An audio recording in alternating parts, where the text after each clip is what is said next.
I haven't been allowed to drive alone since I was 16. Not because I'm a bad driver. I've never even had the chance to prove that one way or another. It's because I'm sick. Always have been, always will be, according to my parents. At least, that's what I believed until 3 weeks ago. My name is Rachel, and I'm 28 years old. I should probably mention that up front, since most people assume I'm much younger when they see me shuffling into yet another doctor's office, clutching my mother's arm like some fragile china doll. Rachel, honey, remember what Dr. Peterson said about your iron levels? Mum says, as she parks outside the medical building. Her voice has that practiced concern that sounds so genuine. Other people always comment on what a devoted mother she is. I nod obediently. I've been nodding obediently my entire life. The waiting room smells like disinfectant and desperation. I've spent more time in places like this than most people spend at their jobs. Which is ironic, considering I barely get to keep any money from the jobs I do manage to hold down. Every paycheck goes toward your treatments, sweetheart, Dad always reminds me when I ask about my finances. We're just grateful we can afford to take care of you. Meanwhile, my younger sister Paisley just got back from her 3rd trip to Europe this year. She posted about it constantly on Instagram. Designer bags, 5-star hotels, champagne brunches, all funded by my parents. Careful budgeting, apparently.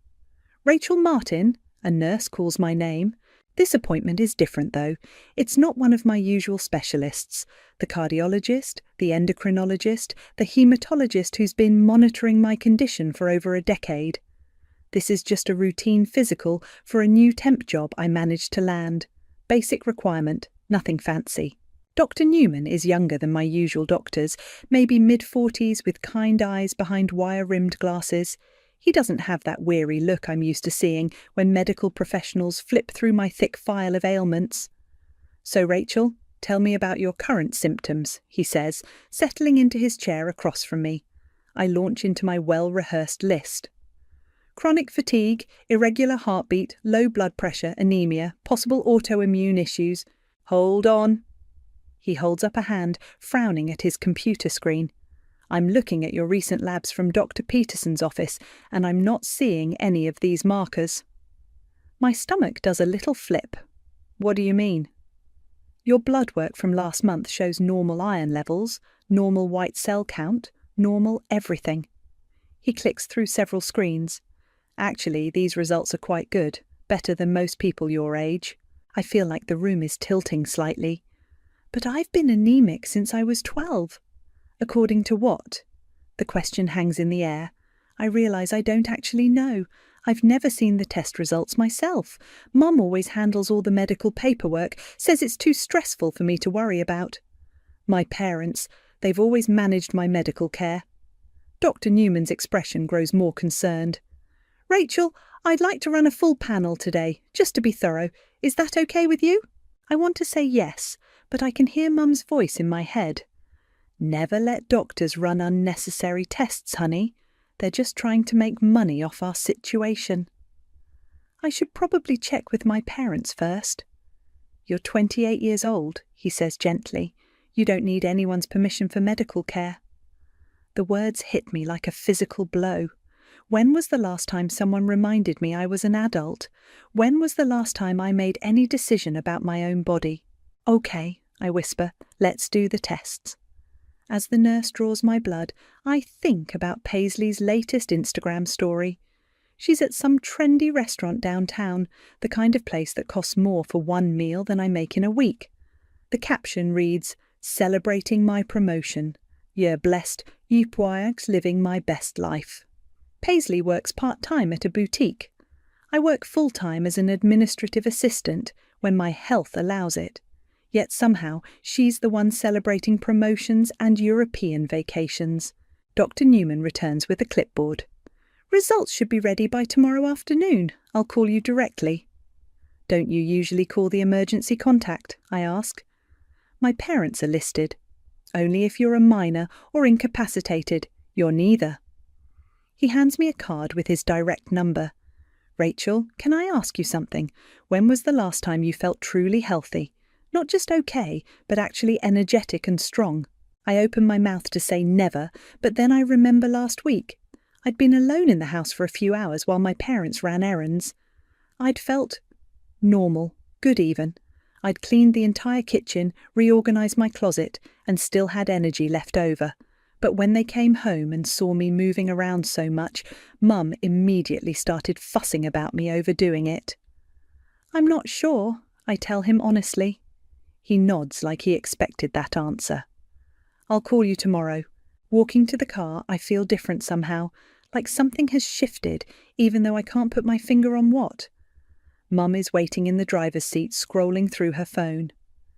"How did it go, honey? Did Dr. Newman understand your condition?" "He ran some tests," I say carefully. "What kind of tests? I should have gone in with you. You know how you get confused about medical terminology.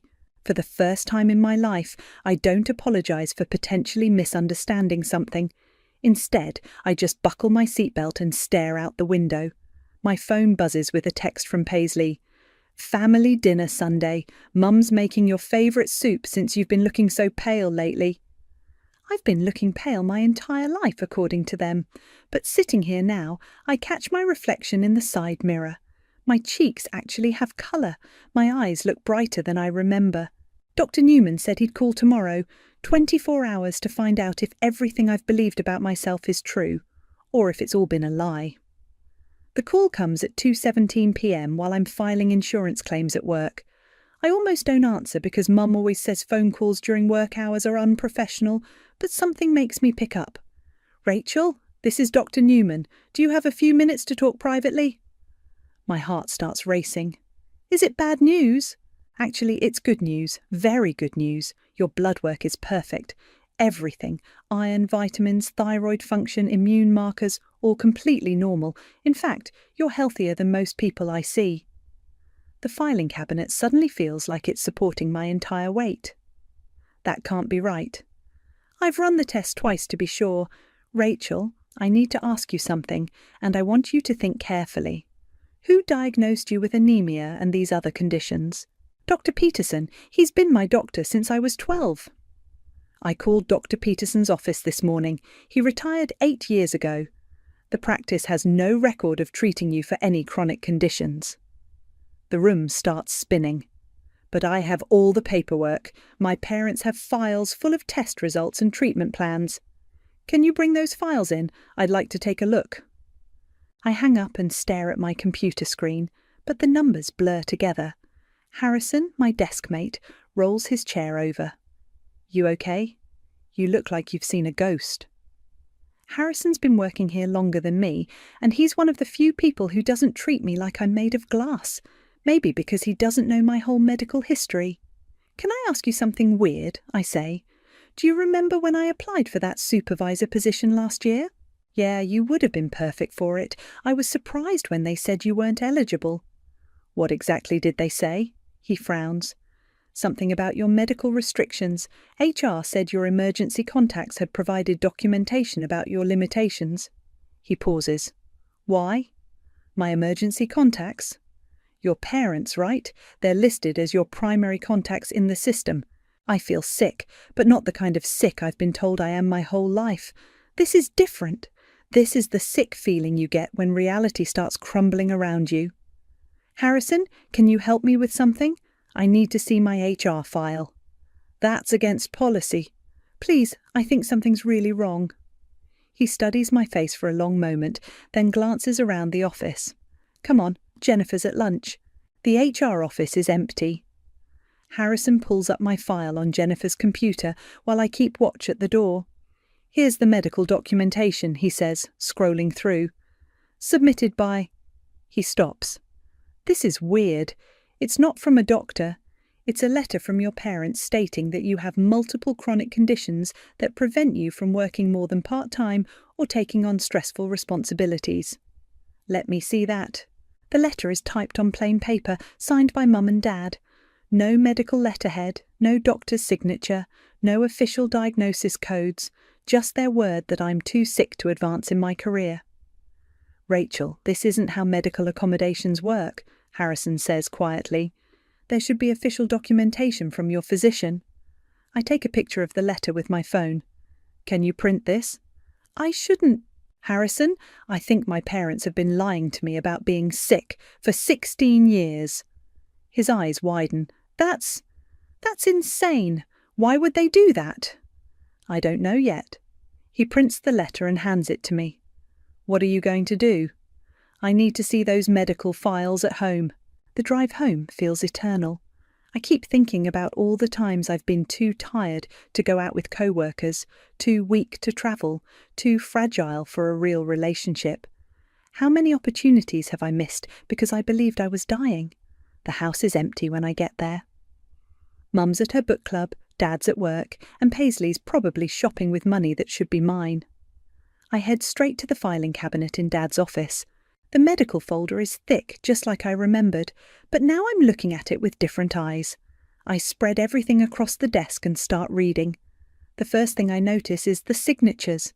Dr. Peterson's signature looks different on various documents. Sometimes it's neat cursive, sometimes it's messy print. I pull out my phone and search for Dr. Peterson retired. The obituary comes up immediately.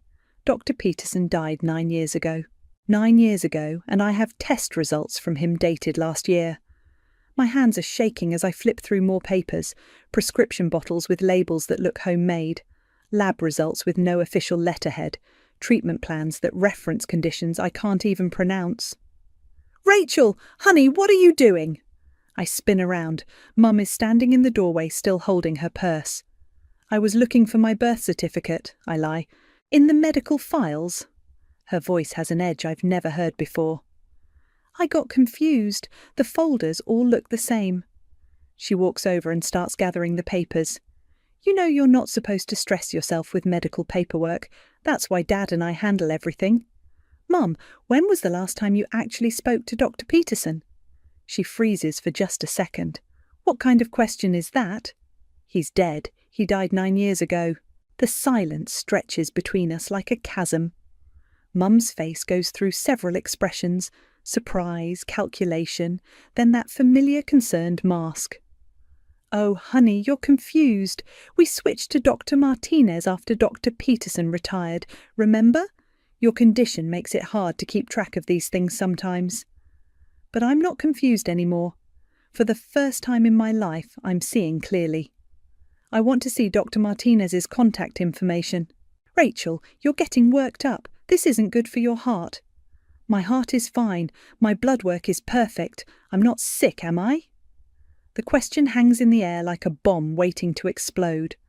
Mum's smile never wavers, but something cold flickers in her eyes. Of course you're sick, sweetheart. You've always been our special girl who needs extra care. But I'm done being special.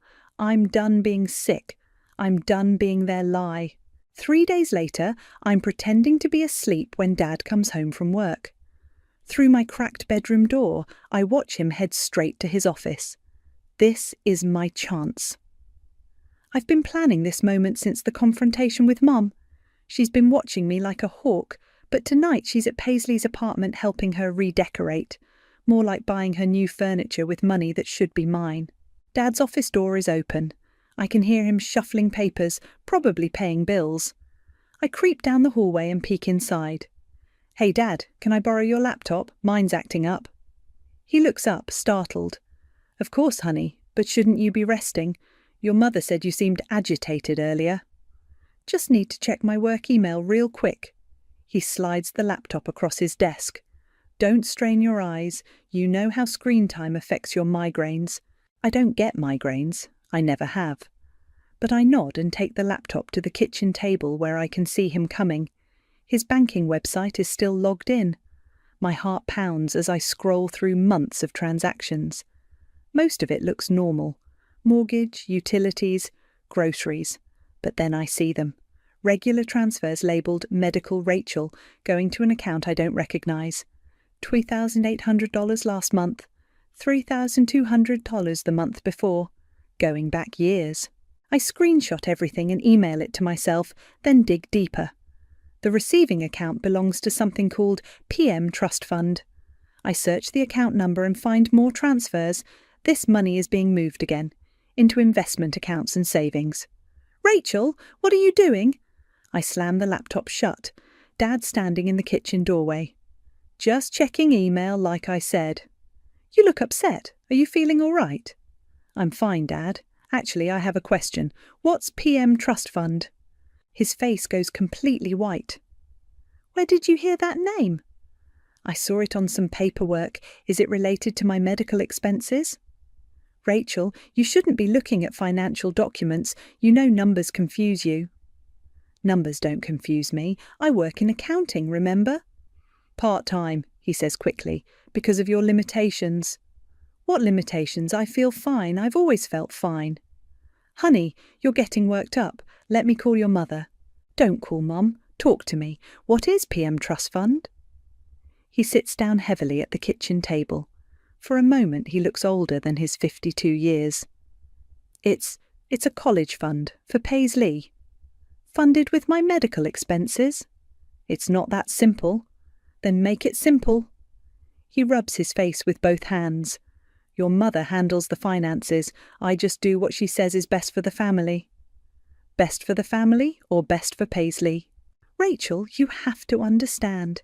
Paisley has opportunities. She's going places. She needs what? My money?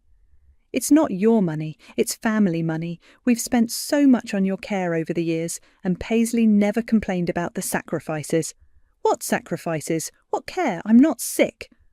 The words explode out of me louder than I intended.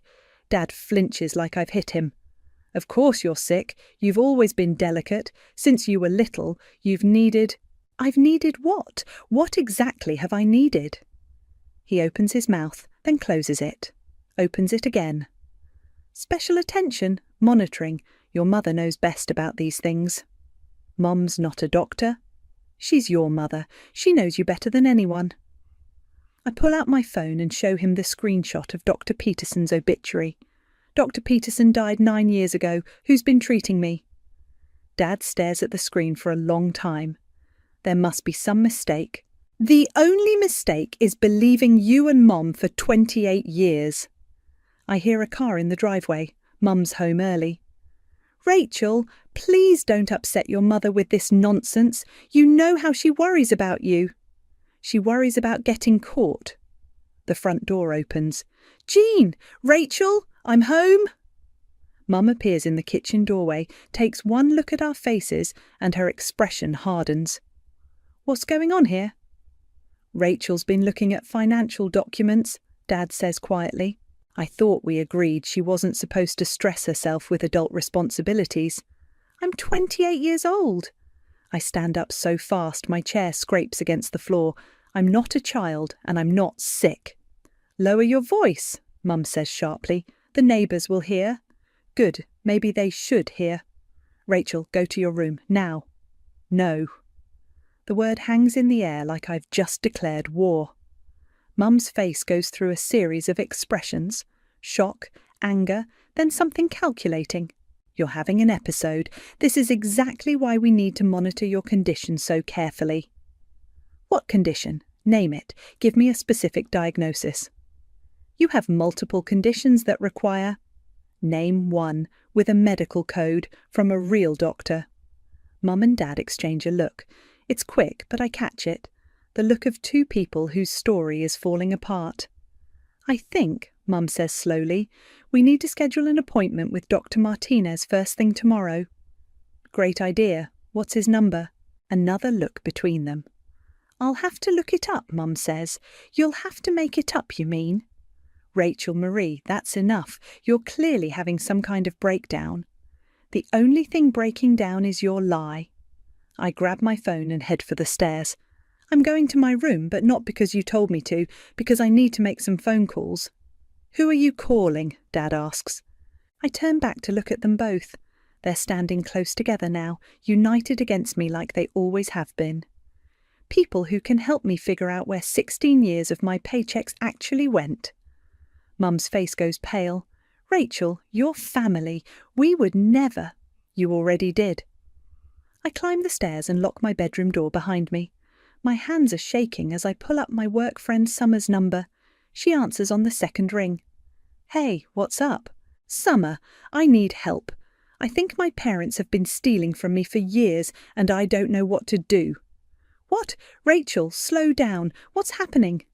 Can you come over? I need someone to help me make sense of some financial documents. I'll be there in 20 minutes. Park down the street. And Summer, bring your laptop. I think we're going to need to do some research. After I hang up, I sit on my bed and stare at the door. For the first time in my life, I've locked my parents out. It feels like freedom. Summer arrives with her laptop and a box of donuts. She's the kind of friend who brings comfort food to crisis situations without being asked. Okay, show me what you found, she says, settling cross-legged on my bedroom floor. I spread out the bank statements and screenshots across my carpet. Look at these transfers. Every month for years, money labelled Medical Rachel goes to this PM Trust Fund. Summer pulls up a banking website on her laptop. PM? Paisley Martin? That's what I'm thinking. Rachel, this is insane. How much money are we talking about? I pull out my calculator. Based on what I can see here, at least $200,000 over the past 6 years alone. Holy shit! Summer stares at the numbers. That's like a house down payment, multiple house down payments, or European vacations, designer clothes, and a brand new BMW. Wait, Paisley drives a BMW? Got it for her birthday last year. Mum said they'd been saving up. Summer starts typing furiously. I'm looking up financial abuse lawyers. This is fraud, Rachel, like serious criminal fraud. A knock on my door interrupts us. Rachel, can we talk? It's Mom. I'm busy. Honey, I think there's been a misunderstanding. Your father and I want to clear things up. Summer raises her eyebrows and mouths don't. I'm not ready to talk yet, I call back. We're family, sweetheart. We can work this out together. Like we worked out my medical care? Silence. Then footsteps retreating down the hall. Summer turns her laptop toward me. Found one, Mia Crawford. She specialises in family financial abuse. 5-star reviews, and look at this testimonial. Helped me recover $150,000 stolen by my own mother. Should I call her? Hell yes, you should call her. I dial the number with shaking fingers. It goes to voicemail, but I leave a detailed message explaining my situation. Now what? I ask. Now we document everything, screenshot every bank statement, every fake medical record, every lie they've told. Summer opens a new document on her laptop. We're building a case. We work for 2 hours, organising evidence and researching. Summer finds articles about medical abuse, financial exploitation, and something called factitious disorder imposed on another. Listen to this, she says, reading from her screen. Caregivers deliberately produce or fake symptoms in their dependents to gain attention, sympathy, or financial benefit. Rachel, this is exactly what your parents did to you. My phone rings. Unknown number. This is Mia Crawford returning your call. Can you talk? Yes, absolutely. I've been practicing family law for 12 years, and your situation sounds like one of the most comprehensive cases of financial abuse I've encountered. Can you come in tomorrow morning? I'd like to review your documentation. I'll be there. After I hang up, Summer grins at me. You're really doing this. I'm terrified. Good. You should be. This is huge. She closes her laptop.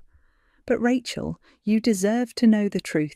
You deserve your money back, and you deserve to live your own life. The next morning, I tell my parents I have a doctor's appointment. It's not technically a lie. I'm going to see someone who might help heal 16 years of damage. Mia Crawford's office is in a sleek downtown building. She's younger than I expected, maybe mid-30s, with sharp eyes and a firm handshake. Show me what you've got, she says without preamble. I spread my evidence across her conference table.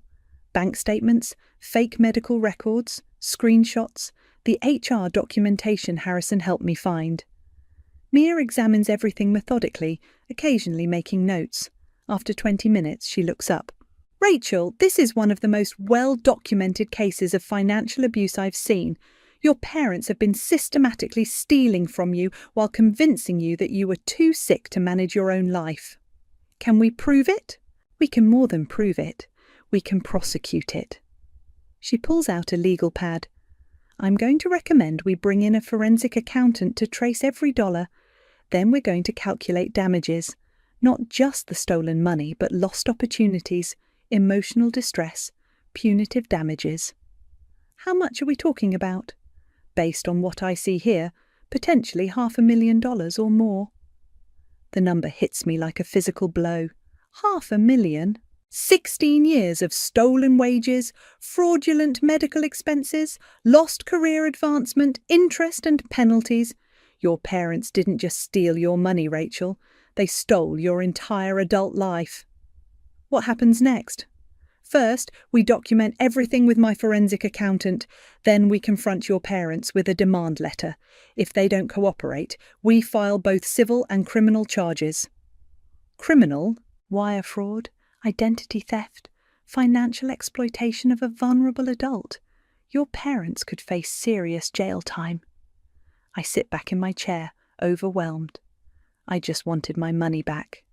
You'll get your money back, but more importantly, you'll get justice. Mia leans forward. Rachel, I need you to understand something. This isn't just about money. Your parents committed serious crimes against you.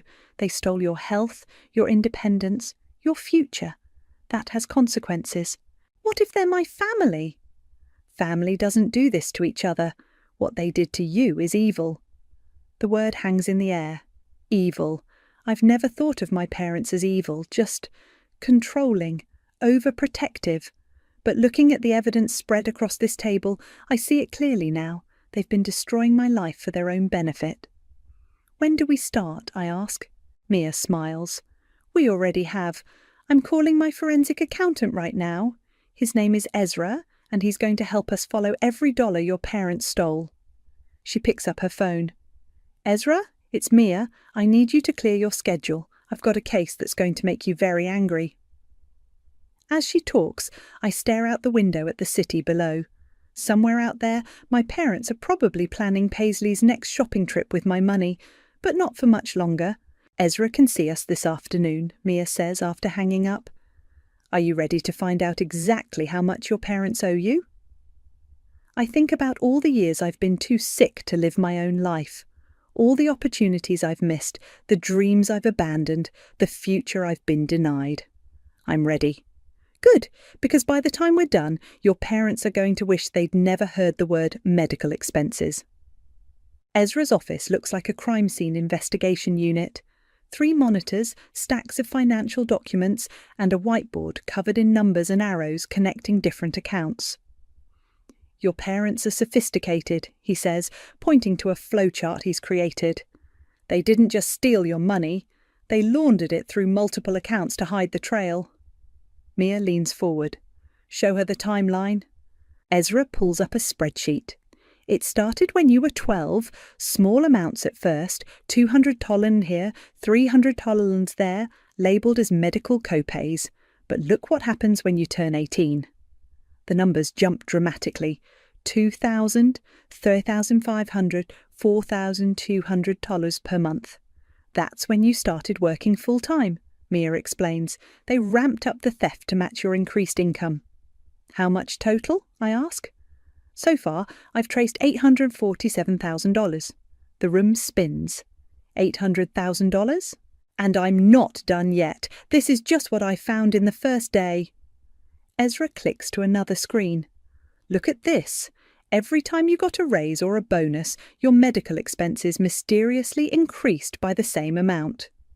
They were monitoring my paychecks. More than that, they were in contact with your HR department, claiming to manage your medical accommodations. They knew exactly how much you made before you did. Mia slides a folder across the table. We pulled your employment records from every job you've had. Your parents submitted medical restrictions to each employer, limiting your hours, preventing promotions, blocking overtime opportunities. I flip through the documents. Letter after letter, all signed by my parents, all claiming I was too sick for normal work responsibilities. The Harrison promotion you mentioned? You were the top candidate, but your parents submitted a letter saying the stress would be dangerous for your heart condition. I don't have a heart condition. No, but they convinced your employer you did. You lost out on a $15,000 salary increase. My phone buzzes. Text from Mum. Honey, where are you? You missed your afternoon rest time. Call me. I show the message to Mia. They're still trying to control me. Not for much longer. She pulls out a thick legal document. This is a cease and desist letter. It demands they stop all financial access to your accounts and return every stolen dollar within 30 days. What if they refuse? Then we file criminal charges and a civil lawsuit simultaneously. Ezra turns his monitor toward me. I've also found evidence of insurance fraud. They've been filing false medical claims in your name for years. Insurance fraud is a federal crime, Mia adds. Your parents could face up to 20 years in prison. My phone rings. Mum again. Answer it, Mia says, but put it on speaker. We need to document their behaviour. I answer reluctantly. Hi, Mum. Rachel, where are you? I've been worried sick. You know you're not supposed to be out this long without supervision. Mia raises her eyebrows and starts recording on her phone. I'm fine, Mum. I'm just running errands. What kind of errands? You should have asked me first. What if you have an episode? What kind of episode? You know, one of your spells. Your blood sugar drops, you get confused. Remember what happened last month? I don't remember anything happening last month, but I play along. I feel fine. That's what you always say right before you collapse. Come home immediately. I'm making your special soup. Actually, I might be late. I'm meeting with some people about work. Work people? Rachel, you know you can't handle workplace stress. Remember what Dr. Martinez said about your anxiety disorder? Mia scribbles a note. There is no Dr. Martinez. Which Dr. Martinez? I ask. You're Dr. Martinez. Don't be silly, honey. You're getting confused again. This is exactly why you need to come home. Mum, can you give me Dr. Martinez's phone number? I want to schedule a follow-up. Long pause. I'll have to look it up. Just come home, sweetheart. Dad's worried too. She hangs up. Mia stops recording. Perfect, she says. She just admitted on tape that you have an anxiety disorder and blood sugar issues that cause confusion and collapse, all conditions that don't exist in your medical records. She also referenced a doctor who doesn't exist, Ezra adds. This recording alone is evidence of ongoing fraud. My phone buzzes again. This time it's Paisley. Mum says you're acting weird. Everything okay? I stare at the message. My sister, the one who's been living off my stolen money for years. Does Paisley know? I ask Mia. That's what we need to find out. She's either a victim or an accomplice. How do we figure that out? We ask her. Mia pulls out another phone. I'm going to have an investigator approach her. Casual conversation, see what she reveals. What if she warns my parents? Then we'll know she's complicit. I text Paisley back. Just tired, work stuff. Can we talk later? She responds immediately. Sure. Want to grab coffee tomorrow? I have news. What kind of news? I'm buying a condo. Finally found the perfect place. Mum and Dad are helping with the down payment. My blood runs cold. How much? $50,000. They're so generous. Said it's an early inheritance. I show the messages to Mia and Ezra. They exchange grim looks. She knows, Mia says quietly. No one gets a $50,000 early inheritance without asking questions. So my whole family is in on it? It looks that way. I stare at Paisley's messages. My little sister, who I've always protected, who I've always made excuses for. She's been spending my stolen money on designer clothes and European vacations while I've been trapped in a prison of fake illness. What happens to her? That depends on how deep her involvement goes. If she just spent the money without knowing where it came from, she might only face civil liability. But if she actively participated in the fraud, she could go to prison too. Yes. I think about all the times Paisley has complained about my special treatment, how she's always been jealous of the attention my illness brought me. She knew exactly what was happening. I want to confront her first, before we serve the papers. Rachel, that's not advisable. She could warn your parents, destroy evidence. She's still my sister. I want to give her one chance to do the right thing. Mia sighs. If you're determined to do this, we do it my way. Controlled environment, everything recorded, and you follow my script exactly. Okay. And Rachel? After tomorrow, there's no going back. Once we serve those papers, your family will never forgive you. I look at the evidence spread across the table. $800,000, 16 years of lies, a lifetime of stolen opportunities. They never loved me anyway. They loved what I could give them. Then let's make sure they give it back. Ezra prints out a summary of his findings. Take this home, study it. Tomorrow, when you talk to your sister, you'll know exactly how much she's cost you.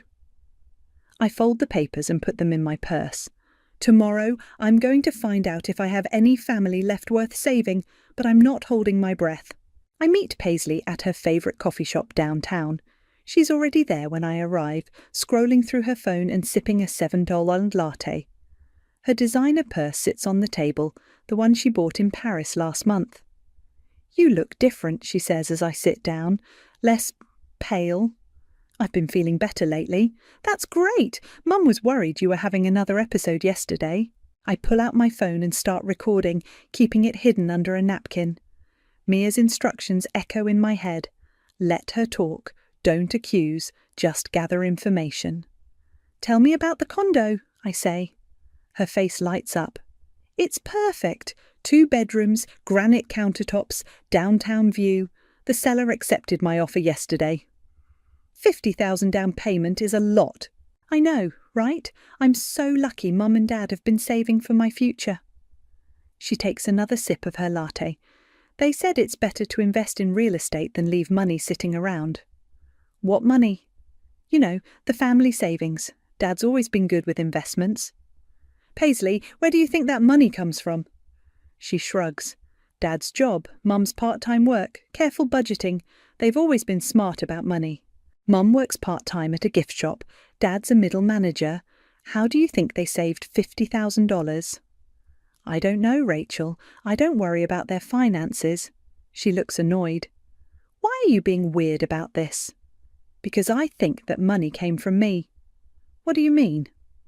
I pull out one of Ezra's financial summaries and slide it across the table.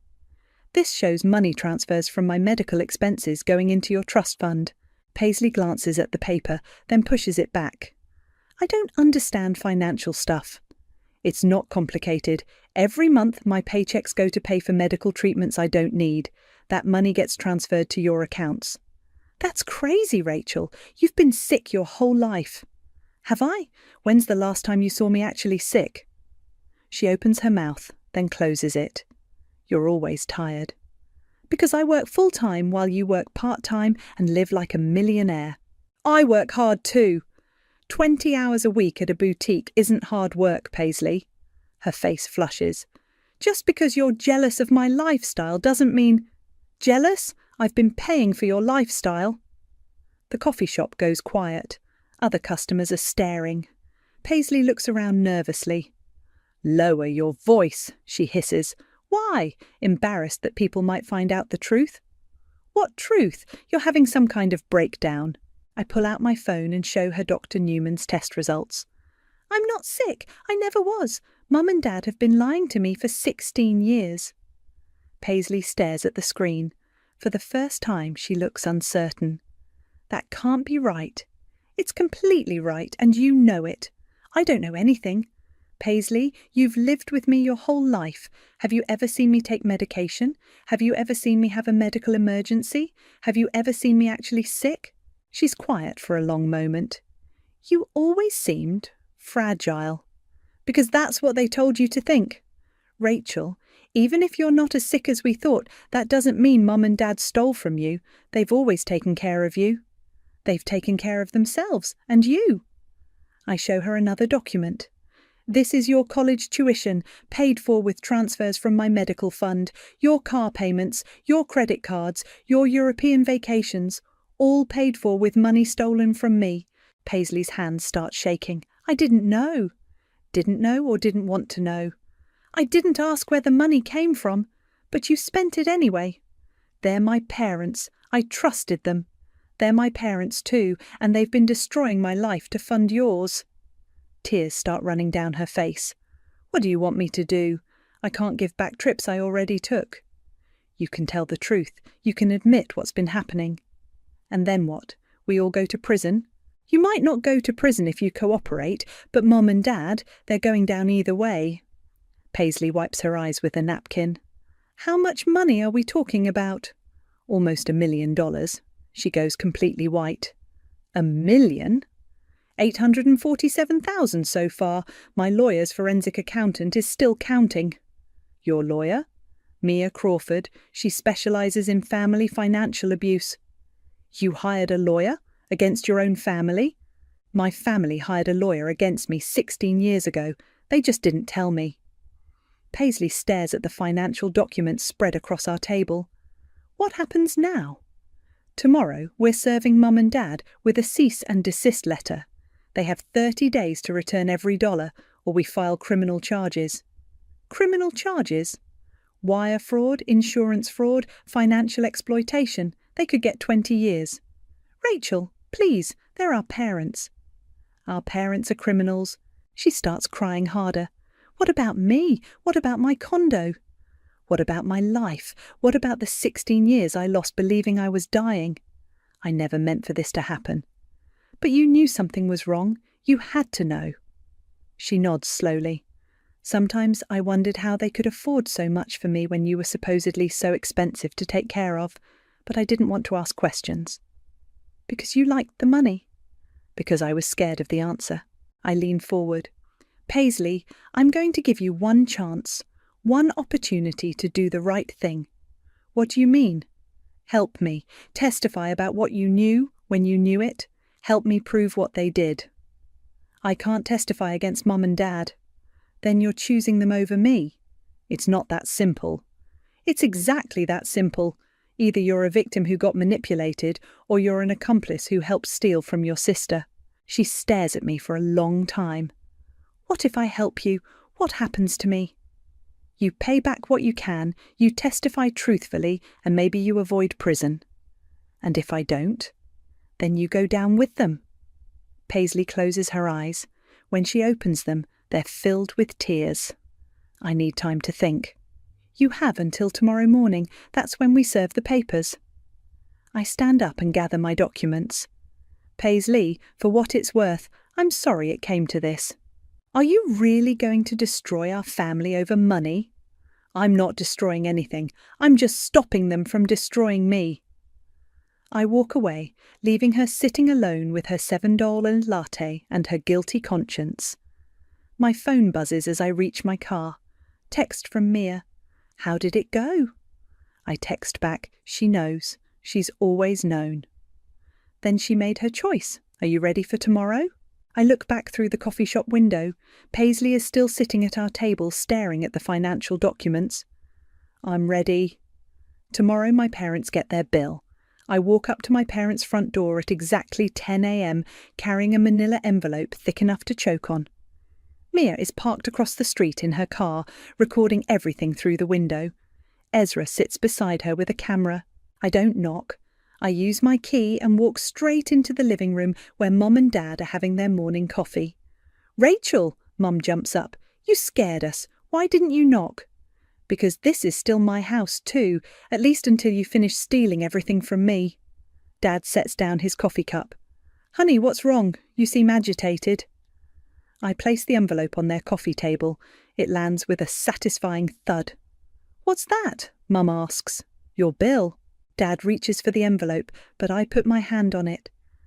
Before you open that, I want you both to know that I know everything. The fake medical records, the stolen paychecks, the insurance fraud, all of it. Mum's face goes pale. Rachel, I don't know what you think you've discovered, but I discovered that Dr. Peterson died 9 years ago. I discovered that you've stolen almost $1 million from me. I discovered that you've been filing false insurance claims in my name. That's ridiculous, Dad says, but his voice shakes. Is it? Then explain this. I pull out my phone and play the recording from yesterday's call. Mom's voice fills the room. Remember what Dr. Martinez said about your anxiety disorder? Who is Dr. Martinez, Mom? He's the doctor who... He doesn't exist, just like my anxiety disorder, just like my anemia, just like every condition you've ever claimed I have. Dad stands up. Rachel, you're clearly having some kind of episode. Let us call Dr. Call who, Dad? Call which fake doctor? Mum sits down heavily. You don't understand. We did this for you. You did this to me. We protected you. We kept you safe. You kept me prisoner so you could steal my money. It wasn't stealing, Dad's voice cracks. It was family money. We used it for family expenses. Family expenses like Paisley's BMW, her European vacations, her $50,000 condo down payment.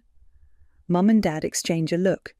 The same look I've seen my whole life when they think I'm too stupid to notice. How do you know about the condo? Mum asks quietly.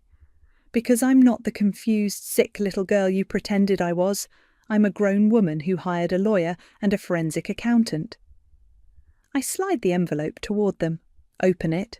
Dad's hands shake as he tears it open. He pulls out the cease and desist letter, the financial analysis, and a detailed breakdown of every stolen dollar. $847,000, I say.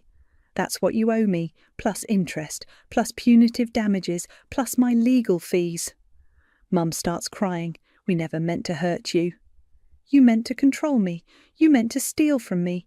You meant to destroy my life so you could fund Paisley's. Paisley needed opportunities. I needed opportunities. I needed a life. I needed parents who didn't lie to me every single day. Dad looks up from the papers. What do you want from us? I want every dollar back. I want you to admit what you did, and I want you to face the consequences. We can't pay this back, Mum whispers. We don't have this kind of money. Then you'll sell the house, you'll liquidate your retirement accounts, you'll get second jobs, you'll do whatever it takes. Rachel, please, we're your parents. Real parents don't do this to their children. The front door opens.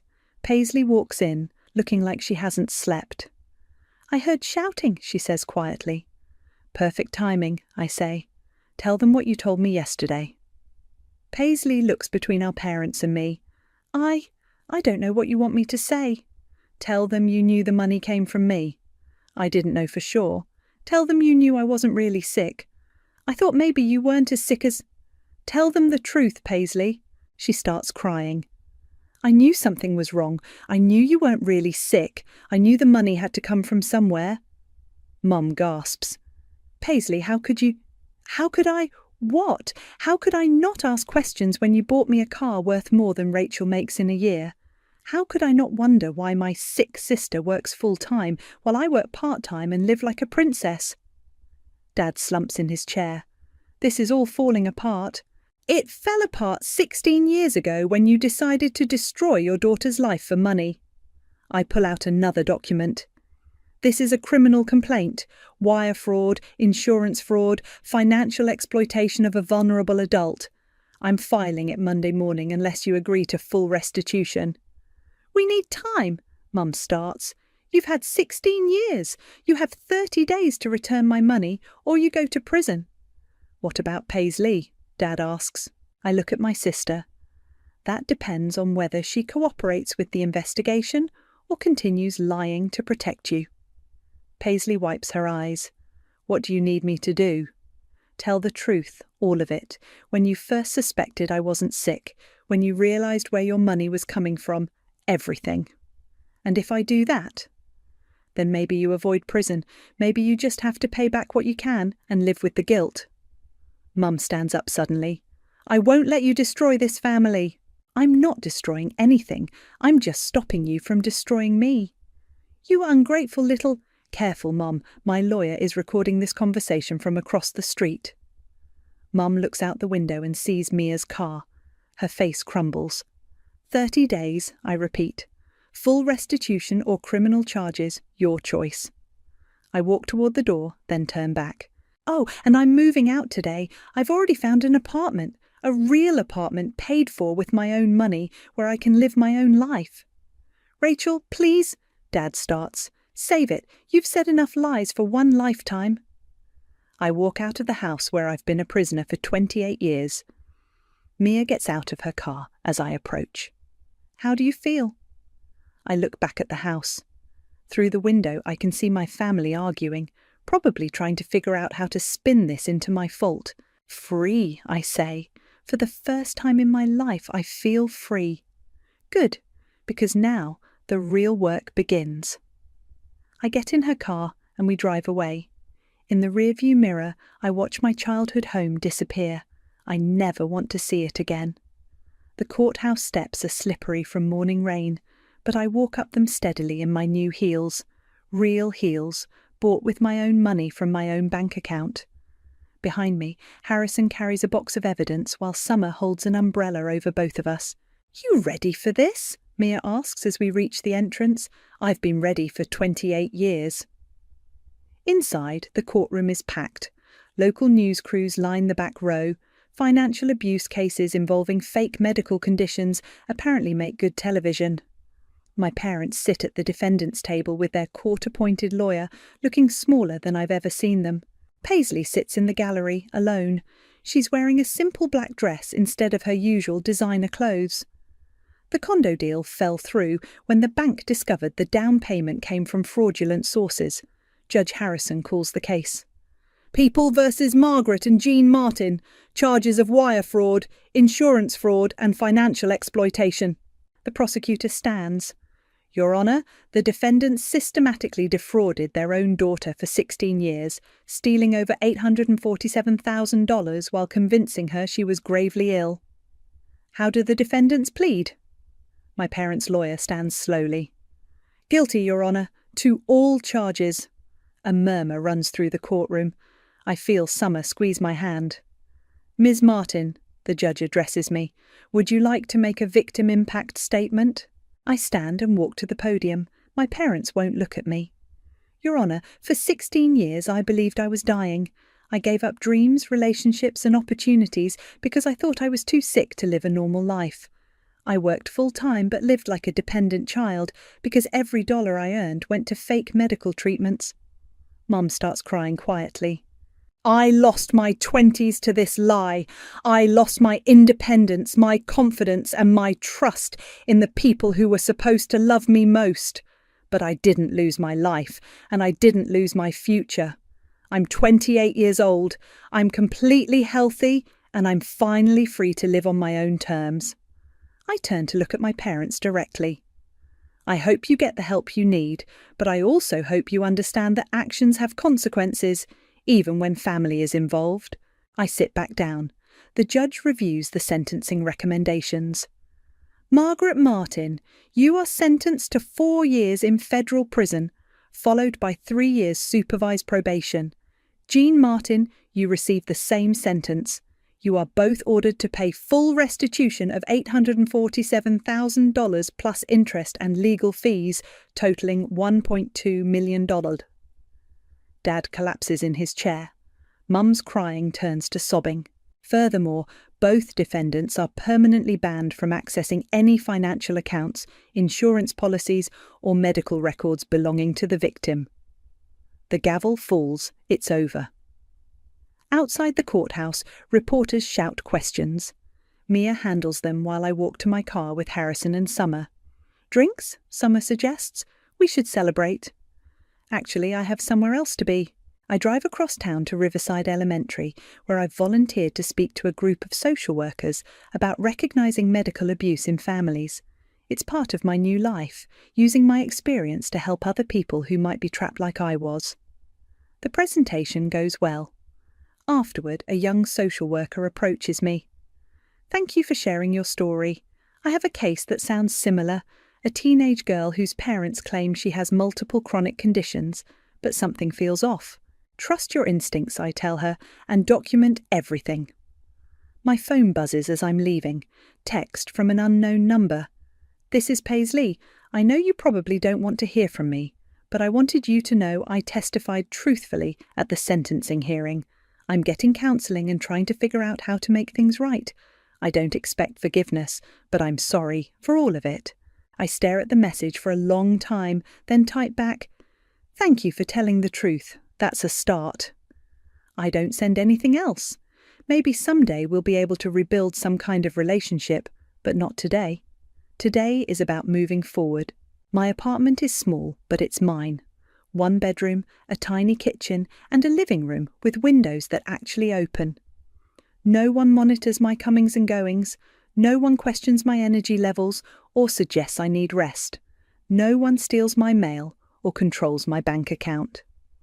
Harrison knocks on my door at 7 with takeout from my favourite Thai restaurant. "How does it feel?" he asks as we eat on my couch. "Weird. Good weird, but weird."